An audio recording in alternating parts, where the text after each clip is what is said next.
Hey gym owners, Matthew Becker here from Gym Lawyers PLLC.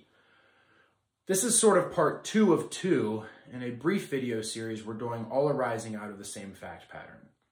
So if you didn't see video number 1, we suggest you go back and also watch video number 1. Not necessary in order to understand this video, but has additional really good information for you. So here's the basic facts. Late one Wednesday night, we were called by a gym owner who was a little bit frantic because he had been sued by a member to get money back for memberships that the member had paid but did not attended the gym to receive the service.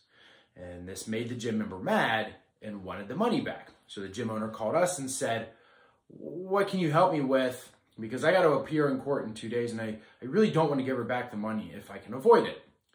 And so the first question we asked was, do you have a membership contract?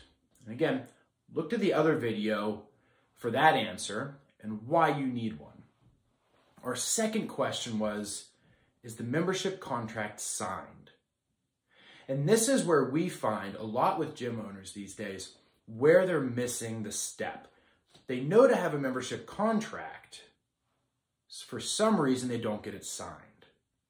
And so a verbal contract is enforceable. You come into my gym and I say, hey, look, I'll agree to provide you training services. You agree to give me $150 a month. Cool, we're great. We're taking payments. You're getting training. Awesome. If there's any kind of a breach of that and we need to enforce it or whatever, technically a verbal contract, though difficult to prove, is enforceable. Even better if we have a written contract. And I can say, look, you received a copy of the written contract. It had all of this laid out. My written contract said that you owe me $150 a month for my services, whether or not you used them. And I can at least say, look, I gave you a copy of that contract. It's up to you whether or not you read it.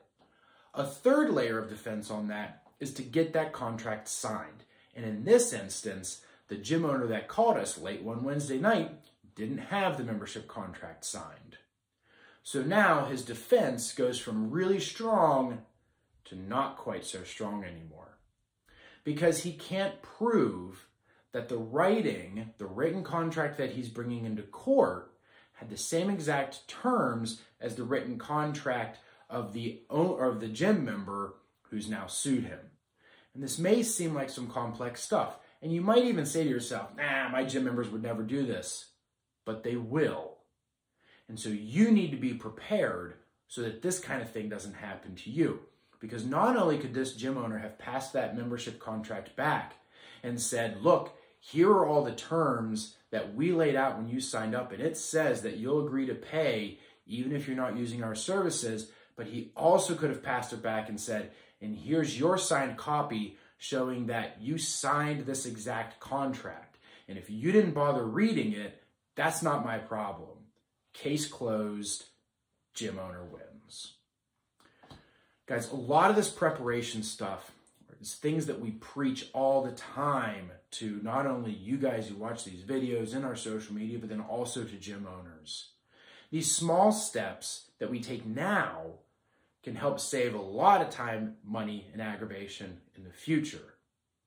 So if you have any questions involving your gym membership contracts and whether or not they are enforceable and steps you can take to really defend yourself from this ever happening to you in the future, reach out to us at gymlawyers.com.